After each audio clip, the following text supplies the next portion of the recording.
Setelah minum, gelas diletakkan. Jangan lupa syukur dan sembahyang. Assalamualaikum Ibu ucapkan. Apa kabar anak-anakku sayang? Jumpa kembali dalam pembelajaran IPS. IPS bermoral dan smart. Alam baka, alam abadi, kelapa muda enak dibelah. Mari kita buka pembelajaran pada hari ini dengan membaca basmalah. Bismillahirrahmanirrahim. Anak-anakku sekalian, ya pembelajaran hari ini masih materi bab 3, yaitu poin B, permintaan dan penawaran dengan menggunakan teknologi untuk pelaku ekonomi. Adapun tujuan pembelajaran, setelah mempelajari materi ini diharapkan peserta didik mampu menjelaskan pengaruh penggunaan teknologi untuk para pelaku ekonomi. Nah, anak-anak, siapa yang ingat pembelajaran minggu lalu? Ya, apa sih permintaan, penawaran, dan pelaku ekonomi? Iya, betul. Semuanya pintar menjawab ya. Dan jawabannya semuanya benar ya tentang permintaan, penawaran, dan pelaku ekonomi. Ibu ucapkan terima kasih. Nah, kita ingat kembali ya. Permintaan istilahnya demand, kita melihatnya dari konsumen atau pembeli. Penawaran istilahnya supply, kita bisa melihatnya dari segi penjual. Sedangkan pelaku ekonomi dapat berupa rumah tangga keluarga, pemerintah, perusahaan, dan masyarakat luar negeri. Anak-anak, siapa sih yang suka belanja untuk memenuhi kebutuhan sendiri atau keluarga? Iya, pada dasarnya semua suka belanja ya. Nah, di masa pandemi saat ini, aplikasi apa yang biasa digunakan untuk memenuhi kebutuhan hidup?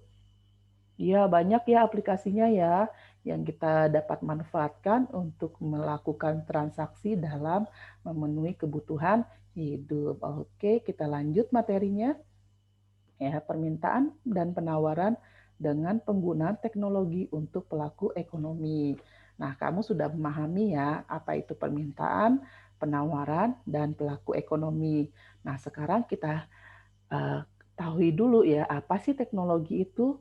Teknologi adalah keseluruhan sarana, baik berupa barang, ide, atau metode untuk menyediakan barang dan jasa yang dibutuhkan demi kelangsungan dan kenyamanan hidup manusia. Perkembangan teknologi menjadi salah satu tolak ukur untuk tingkat perekonomian suatu negara. Salah satu penggunaan teknologi dalam kegiatan ekonomi adalah kegiatan bertransaksi. Ya, pada zaman dahulu, manusia melakukan transaksi jual beli dengan sistem barter. Akan tetapi pada saat ini manusia menggunakan cara yang praktis ya untuk bertransaksi seperti pembayaran melalui mobile banking. Nah, apa aja sih manfaat penggunaan teknologi untuk para pelaku ekonomi? Yang pertama, pemasaran dan transaksi dalam jaringan atau yang biasa kita kenal dengan online.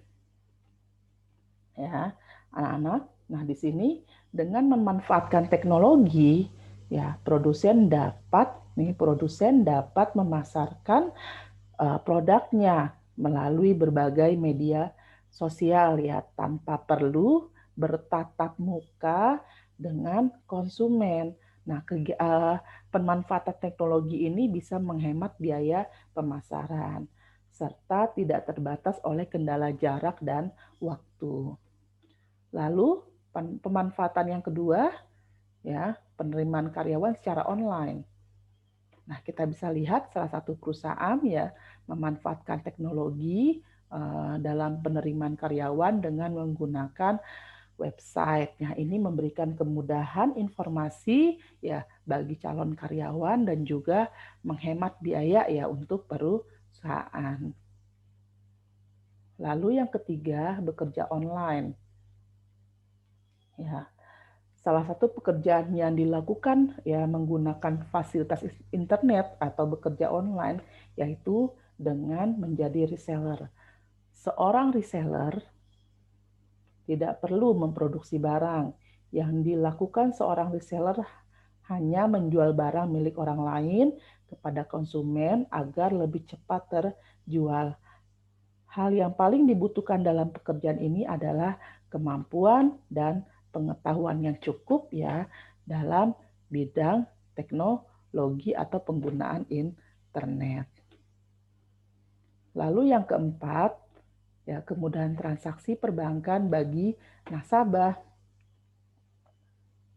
Transaksi perbankan yang dapat dilakukan ya melalui jaringan online adalah pembayaran ya atau transfer. Kegiatan ini lebih dikenal dengan istilah mobile banking. Beberapa transaksi keuangan yang lebih mudah ya dengan menggunakan internet ya, transaksi lebih mudah, lebih cepat dan praktis. Nah, yang kelima ya kemudahan dalam administrasi keuangan ya. Profesi akuntan membutuhkan ketelitian yang tinggi ya untuk membuat laporan keuangan. Dengan teknologi ya akuntan cukup memasukkan angka-angka ke dalam suatu aplikasi dan laporan keuangan akan terhitung secara otomatis. Nah, ini memberikan kemudahan ya bagi pekerjaan seorang akuntan. Nah, anak-anak demikianlah ya pembahasan pada materi hari ini. Semoga dapat diambil manfaatnya. Nah, untuk selanjutnya ya silakan kalian kerjakan ya tugas diskusi. Kemajuan teknologi saat ini memudahkan seseorang untuk melakukan aktivitasnya. Diskusikan dengan kelompok ya mengenai dampak positif dan negatif penggunaan teknologi dilihat dari aspek ekonomi ya. Silakan kalian kerjakan dengan baik ya. Oke, alhamdulillah pembelajaran kita pada hari ini selesai. Ibu cukupkan sekian. Wassalamualaikum ya warahmatullahi wabarakatuh.